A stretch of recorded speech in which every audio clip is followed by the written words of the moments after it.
الحمد لله رب العالمين. الصلاة والسلام على أشرف الأنبياء والمرسلين. أما بعد. সম্মানিত করোনা ভাইরাসে আতঙ্কিত এবং আক্রান্ত নিউ ইয়র্ক তথা আমেরিকা এবং সারা দুনিয়ার ভাই বোনগণ, সর্বপ্রথম আমি আপনাদের শান্তি, স্বস্তি এবং করোনা ভাইরাস নামক সর্বগ্রাসী বিপদ থেকে আশু মুক্তি কামনা করি। আপনারা সবাই অবগত আছেন যে সম্প্রতি করোনা ভাইরাস নামে এক মহা বিপদ সারা দুনিয়াবাসী আক্রান্ত, ভীত, সন্ত্রস্ত। এই যে মহাপ্রলয়ঙ্কারী বিপদ আমাদের কাছে এসেছে, তার কারণ হিসাবে আমি পবিত্র কোরআন শরীফের একটা আয়াত বলতে চাই। সূরা রুমের এই আয়াতে মহান আল্লাহ তাবারক ওয়া তাআলা বলেছেন, যহরাল ফাসাদু ফিল বাররি ওয়াল বাহর বিমা কাসাবাত আইদিন নাস লিয়ুযীকাহুম বাযাল্লাযী আমিলু লাআল্লাহুম ইয়ারজিউন। মহান আল্লাহ তাআলা বলতেছেন যে পৃথিবীর জলে স্থলে মানুষের অশুভ অপকর্মের ফলে বালা মুসিবত, ফিতনা ফসাদ এবং বালা মুসিবত, দুর্যোগ নেমে এসেছে। আর তা একমাত্র মানুষেরই কামাই, মানুষের অশুভ, মানুষের অপকর্ম এবং বদ আমলের ফলে, যাতে আল্লাহ তাআলা তাদেরকে তাদের মন্দ কাজের কিছুটা দুর্ভোগ, কিছুটা শাস্তি উপভোগ করান, যাতে তারা সেই অপকর্ম থেকে আল্লাহর দিকে ফিরে আসে। আমরা সবাই জানি এই অবস্থায়, এই যে দুর্যোগ অবস্থায়, এই যে গজবের অবস্থায়, একদিকে ডাক্তার চিকিৎসকগণ তাদের চিকিৎসার পাশাপাশি অনেক পরামর্শ দিয়ে যাচ্ছেন। অপরদিকে উম্মতের অভিভাবক ওলামায়ে কেরাম তারাও বিভিন্ন আমলের কথা বলে যাচ্ছেন। ডাক্তারগণ তাদের চিকিৎসার পাশাপাশি হাতে গ্লাভস ব্যবহার করা, মুখে মাস্ক পরা, ঘন ঘন হাত মুখ ধৌত করা এবং সামাজিক দূরত্ব বজায় রাখা ইত্যাদির পরামর্শ দিচ্ছেন। অন্যদিকে ওলামায়ে কেরাম যেসব সতর্কতা অবলম্বনের কথা আমাদেরকে বলছেন, তা হচ্ছে সর্বপ্রথম আমরা আল্লাহর কাছে তওবা করতে হবে। এই জন্য যে আমাদেরই গুনাহ কাজের অপকর্মের ফলে আল্লাহ তাআলা আমাদের উপরে গজব বা পরীক্ষা হিসাবে এই দুর্যোগ দিয়েছেন। এই জন্য আমরা আল্লাহর কাছে তওবা করতে হবে। প্রথম দায়িত্ব আমাদের তওবা করা, আল্লাহর দিকে ফিরে আসা। দ্বিতীয়ত, আমরা আল্লাহর তওবা করার পর আল্লাহর আল্লাহর হুকুমকে আমরা মানবার চেষ্টা করব এবং তার নিষেধাজ্ঞা থেকে বিরত থাকার চেষ্টা করব। এবং এগুলো আমাদের আত্মীয় স্বজন, বন্ধু বান্ধব এবং পরিচিতদের কাছেও সেই কথা বলে দেব। তৃতীয় নম্বর হইল যে আমরা যারা মুসলমান, তাদের একান্ত কর্তব্য উচিত যে আমরা 5 ওয়াক্ত ফরজ নামাজের সাথে সাথে, ফরজ নামাজ তো যতদূর সম্ভব জামাত সহ আদায় করবই, এর সাথে সাথে নফল এবাদত কিছুটা করব। নফল এবাদত অর্থাৎ নফল নামাজগুলো আমরা পড়ব। কারণ আমাদের এই অপকর্মের ফলে আল্লাহ রব্বুল আলমিনের, আল্লাহ যে রাগান্বিত হয়েছেন, গুসা করেছেন, এই রাগ প্রশমিত করার জন্য বেশি বেশি নফল আল্লাহর কাছে, হ্যাঁ, প্রিয়ভাজন হওয়ার জন্য বেশি বেশি করে নফল এবাদত আদায় করার চেষ্টা করব। যেমন এক হাদিসে কুদসি হাদিসে রাসূলুল্লাহ সাল্লাল্লাহু আলাইহি ওয়াসাল্লাম বলেছেন, লা ইয়াজালুল আবদু ইয়াতাকাররাবু ইলাইয়া বিন নওয়াফিল হাত্তা আহবাবতুহু ফাইজা আহবাবতুহু ফাকুনতু সামাউহু আল্লাযী ইয়াসমাউ বিহি ওয়া বাসারুহু আল্লাযী ইয়াবসুরু বিহি ওয়া লিসানুহু আল্লাযী ইয়ানতিকু আও কামা ক্বালা রাসূলুল্লাহ সাল্লাল্লাহু আলাইহি ওয়াসাল্লাম বলেছেন যে নফল ইবাদত দ্বারা আমার বান্দা আমার প্রিয়ভাজন, স্নেহভাজন হয়ে যায়, আমার এত কাছে আসে যে আমি তার কান হয়ে যাই, যে কান দিয়ে সে শুনে, আমি তার চোখ হয়ে যাই, যে চোখ দিয়ে সে দেখে, আমি তার জবান হয়ে যাই, যে জবান দিয়ে সে কথা বলি। সুবহানাল্লাহ। এই জন্য মহান আল্লাহ তাআলা রাগ হয়ে, গুসা হয়ে আমাদের উপরে যে বিপদ দিয়েছেন, সেই বিপদের সময় আমরা আল্লাহর স্নেহভাজন হওয়ার জন্য নফল ইবাদত করব যতদূর সম্ভব। নফল নামাজ যেমন তাহাজ্জুদের নামাজ আদায় করার চেষ্টা করব, ইশরাকের নামাজ আদায় করার চেষ্টা করব, আওয়াবিনের নামাজ আদায় করার চেষ্টা করব, ইত্যাদি ইত্যাদি, এগুলি করব আমরা। তারপরের নম্বর হইল যে এই যে বিপদ, এই যে পরীক্ষা আমাদের উপরে এসেছে, এই পরীক্ষার সময় আমরা আল্লাহর প্রথমে ধৈর্য ধরব এবং আল্লাহর প্রতি অগাধ বিশ্বাস ও ভরসা করব। ভরসা এটাই, আল্লাহর উপর নির্ভরশীল, যে আল্লাহ যা করেন তাই আমাদের ভালোর জন্য করেন।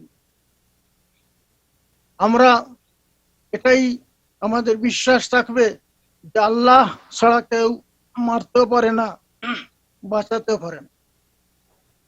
আল্লাহ ছাড়া কেউ কারো ক্ষতিও করতে পারে না, লাভও করতে পারে না।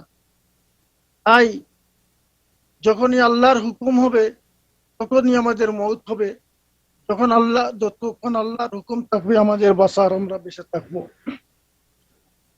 সুতরাং এই ব্যাপারে আমাদের বিশ্বাস থাকবে, আমাদের ভরসা থাকবে যে আল্লাহ ছাড়া কোনো কিছুই আমাদের ক্ষতি করতে পারবে না, আল্লাহ ছাড়া কেউ আমাদের লাভও করতে পারবে না। রাসূলুল্লাহ সাল্লাল্লাহু আলাইহি ওয়াসাল্লাম বলেছেন, একটা হাদিসে বলেছেন যে ইসলামে সোয়াচে বলতে কোনো রোগ নেই, লা আদওয়াতা ওয়ালা তিয়রাতা ফিল ইসলাম, যে সোয়াচে বলে কোনো রোগ নেই, যে স্পর্শ করলেই এই রোগ হয়ে যাবে, এইরকমের কিছু না। তবে হ্যাঁ, কিছু কিছু রোগ আছে যা সংক্রমিত হয়, মানুষের কাছে গেলে সংক্রমিত হয়, একজনের শরীর থেকে আরেকজনের শরীরে তার ভাইরাস চলে যেতে পারে, কিন্তু সেটাও হয় আল্লাহর হুকুমে। আল্লাহর হুকুম ছাড়া সেটা হতে পারে না। তখন আল্লাহর হুকুম হবে যে এই রোগে আমি মারা যাব, তখন ওই রোগেই আমি মারা যাব।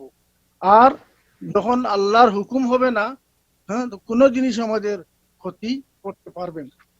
এটাই আমাদের বিশ্বাস থাকে। যে পর্যায়ে উলামায়ে কেরাম, আলিমগণ যে সমস্ত আমল করার জন্য, আরো আমল করার জন্য বলেছেন, সেটা তো প্রথমে বললাম, তওবা করা, আল্লাহর নিষেধ আদেশ এগুলি পালন করা।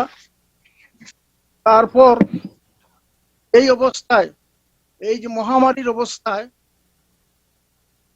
একটা দোয়া হাদিস শরীফে বলা হয়েছে, আবু দাউদ শরীফের হাদিসে বলা হয়েছে যে এই দোয়াটা আমাদের করতে হবে। সেই দোয়াটা হচ্ছে, আল্লাহুম্মা ইন্নী আউযু বিকা মিনাল বারাসি ওয়া আউযু বিকা মিনাল জুনুন ওয়া আউযু বিকা মিনাল জুজাম ওয়া মিন সাইয়্যিল আসকাম। আবু দাউদ শরীফের হাদিস। হে আল্লাহ, আমাদেরকে কুষ্ঠরোগ থেকে, আমাদেরকে পাগলামি থেকে, আমাদেরকে কঠিন রোগ থেকে আপনি মেহরবানি করে রক্ষা করুন। এই হাদিসটি আমরা যারা জানি তারা পড়বো, না জানলে উলামা ইকরামের কাছ থেকে শিখে নিব। তারপরে আরো কিছু কিছু আমল আছে, যেমন আল্লাহ তাআলা কোরআন শরীফে বলেছেন, ওয়াবাশশিরিস সাবিরিন আল্লাযিনা ইযা আসাবাতুহুম মুসিবাহ ক্বালু ইন্না লিল্লাহি ওয়া ইন্না ইলাইহি রাজিউন। যখন মুসিবত আসে, যখন গজব মুসিবত এগুলি আমাদের উপরে আসবে, তখন আমরা বেশি বেশি করে ইন্না লিল্লাহি ওয়া ইন্না ইলাইহি রাজিউন পড়বো। এটা আমরা সবাই পড়তে পারি। তারপরে লা হাওলা ওয়ালা কুওয়াতা ইল্লা বিল্লাহিল আলিয়্যিল আযীম, এগুলি আমরা বেশি বেশি করে পড়তে পারি। তারপরে আমরা সবাই জানি দোয়া ইউনুস, লা ইলাহা ইল্লা আনতা সুবহানাকা ইন্নী কুনতু মিনাজ জালিমিন, এগুলি আমরা বেশি বেশি করে পড়ব। তারপরে আরেকটা দোয়া আছে, বিসমিল্লাহিল্লাযী লা ইয়াদুররু মা ইসমিহি শাইউন ফিল আরদ ওয়ালা ফিস সামাই ওয়া হুয়াস সামিউল আলিম। এই সমস্ত দোয়া আমরা পাঠ করব। তারপর কিছু জিনিস আছে, কিছু খাদ্য, ফল ফুল হাদিসে, কোরআন এবং হাদিসে সেগুলোর উল্লেখ আছে, এগুলি আমরা সম্ভব হলে ভক্ষণ করা, খাওয়ার চেষ্টা করব। যেমন কোরআন শরীফ তিন ও জাইতুন বলা হয়েছে, তিন ফল এবং জাইতুন দুইটা ফলের নাম। অবশ্য এর তাফসিরে উলামায়ে কেরাম মুফাসসিরগণ বিভিন্ন কথা বলেছেন। হ্যাঁ, কোন শহর, শাম শহর, ফিলিস্তিন ইত্যাদি ইত্যাদি বলেছেন, কিন্তু এইটাও তাফসিরে আছে যে ও তিন মানে একটা ফল, ডুমুর ফল, আঞ্জির যাকে বলা হয়, এবং জৈতুন, জৈতুন একটা ফল, একটা তেল, এটা থেকে তেল হয়। এই জন্য এই গাছগুলি বেশিরভাগ শাম এবং ফিলিস্তিনে হয়, এই জন্য তফসিরিটা বলা হয়েছে। এটা আসলে তো এটা আবু হাইয়ান উন্দুলুসি তার তফসিরে বাহরুল মুহিত বলেছেন, এটা হুয়া ফাকিহাতুন মারুফাতুন, এগুলিকে প্রসিদ্ধ ফল। এই ফলগুলি আমরা খাওয়ার চেষ্টা করব। তারপর কোরআন শরীফে মধুর কথা বলা হয়েছে, মধু ফিহি শিফাউল লিন্নাস, এগুলো মানুষের জন্য শিফা, মানুষের জন্য নিরাময়, রোগ নিবারক। এই জন্য মধু পাওয়া যায় আমাদের দেশে, সব জায়গায় মধু পান করার চেষ্টা করব। তারপর হুজুর আকরাম সাল্লাল্লাহু আলাইহি সাল্লাম, মহানবী সাল্লাল্লাহু আলাইহি সাল্লাম হাদিসে বলেছেন আরেকটা জিনিসের কথা, যেটাকে হাব্বাতুস সাউদা বলে। আল্লাহ রসুল বলেন কালো জিরা, যেটা কালি জিরা নামে আমাদের কাছে প্রচলিত, এটাও বলছেন সব রোগের ঔষধ, একমাত্র মৌত ছাড়া এটা সব রোগের ঔষধ। হাজিল হাব্বাতুস সাউদা শিফাউম মিন কুল্লি দাইন ইল্লা সাম, রাসূলুল্লাহ সাল্লাল্লাহু আলাইহি ওয়াসাল্লাম বলছেন এটা সব রোগের ঔষধ।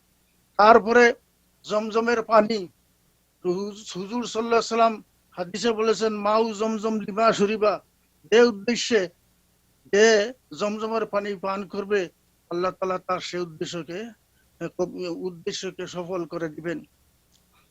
তারপরে আরো বলা হয়েছে, হ্যাঁ, বলা হয়েছে আজওয়া, আজওয়া খাজুর, একটা খেজুর আছে, যে খেজুরটাকে হুজুর সাল্লাল্লাহু আলাইহি সাল্লাম বেশি বেশি পছন্দ করতেন, এটার নাম আজওয়া।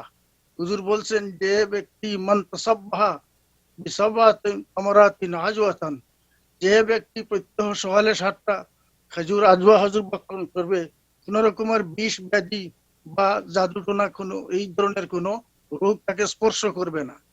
সুতরাং আমরা এই জিনিসগুলি চেষ্টা করব ভক্ষণ করার, এবং আল্লাহ তাআলার কাছে মাফি চাইব। তারপরে আমাদের যে বিশ্বাস থাকবে যে একমাত্র এটাই, আজকে আমাদের মধ্যে দেখা যায় আমাদের ইমানের মধ্যে একটা এসে যাচ্ছে, যে অনেকে বলতেন যে ঘর থেকে বের হো না, যাইও না, এইটা করো না, ওইটা করো না, ইয়ে করে করোনা আসবে, মৌত হয়ে যাবে। এটা ঠিক নয়। আল্লাহর হুকুম আমি আগেই বলেছি, একমাত্র আল্লাহর হুকুম। তবে হ্যাঁ, সতর্ক থাকতে হবে, সতর্ক থাকতে হবে যে আমরা এটার থেকে পরহেজ করে চলবো। রাসূলুল্লাহ সাল্লাল্লাহু আলাইহি ওয়াসাল্লাম দুই দিকে বলছেন। তখন একটা হাদিসে বলা হয়েছে যে যা সামিতুম বিতাউন বিআরদিন ফালা তাদখুলুহা ওয়া ইযা ওয়াকা ফি আরদিন আনতুম বিহা ফালা তাখরুজু মিনহা। অর্থাৎ যখন তোমরা এই ধরনের প্লেগ, এই ধরনের মহামারী শুনো কোন জায়গায়, ওই জায়গায় তোমরা যেও না। অর্থাৎ তোমাদের ইমান দুর্বল থাকলেও সাহস কম থাকলে ওই দিকে যেও না। এবং যখন তোমরা এমন জায়গায় থাকবে যেখানে এটা হয়ে যাবে এই প্রাদুর্ভাব, এখান থেকেও বের হয় না। এইভাবে অনেক হাদিসে এই সমস্ত জিনিস বলা হয়েছে। কিছু কিছু হাদিসে বলা হয়েছে এর কাছেই যেও না, কিছু কিছু হাদিসে আবার এটা দেখা যায় হুজুর সাল্লাল্লাহু আলাইহি ওয়াসাল্লাম এই সমস্ত রোগীদেরকে নিয়ে দুনিয়ার সাথে খেয়েছেন। অর্থাৎ সাহস, এখানে সাহসের প্রশ্ন। সাহস যদি থাকে যে তুমি হ্যাঁ যেতে পারো, বের হতে পারো। আর যদি সাহস কম থাকে, ভয় থাকে, তাহলে তুমি যেও না। আমাদের সবচেয়ে বড় কথা হইলো যে করুণাকে ভয় করা না, করুণার মালিককে আল্লাহকে ভয় করা। আল্লাহকে যদি আমরা ভয় করি, বাঁচাবেন আল্লাহ।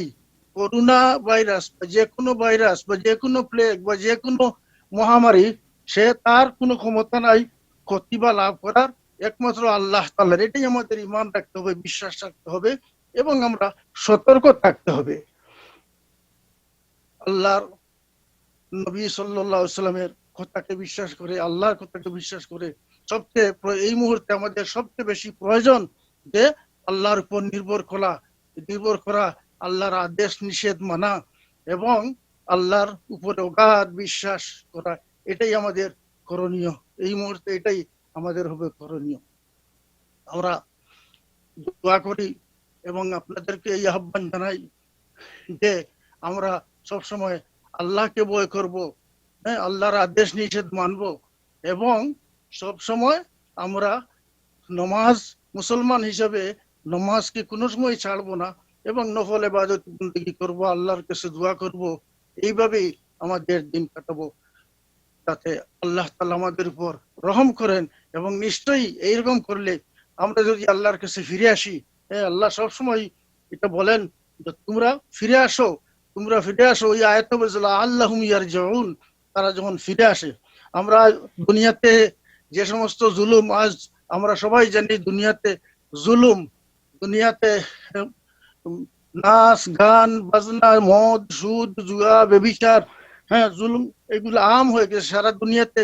আজকে গুনার গুনাহ, আল্লাহর নাফরমানি এবং নাফরমানি।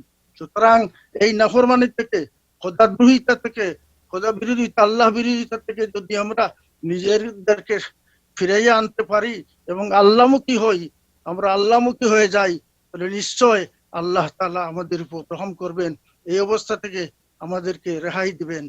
আমরা এই আশা পোষণ করি, আপনাদের কাছে আহ্বান জানাই যেন আল্লাহ তাআলা আপনাদেরকে সবাইকে, হ্যাঁ, যে আল্লাহর তরফ থেকে বিপদ আসছে সেই আল্লাহমুখী হতে পারি এবং আল্লাহমুখী হতে পারলে নিশ্চয়ই আল্লাহ তাআলা আমাদের থেকে বিপদকে দূর করবেন। আমিন। ওয়া আখিরু দাওয়ানা আলহামদুলিল্লাহি রাব্বিল আলামিন।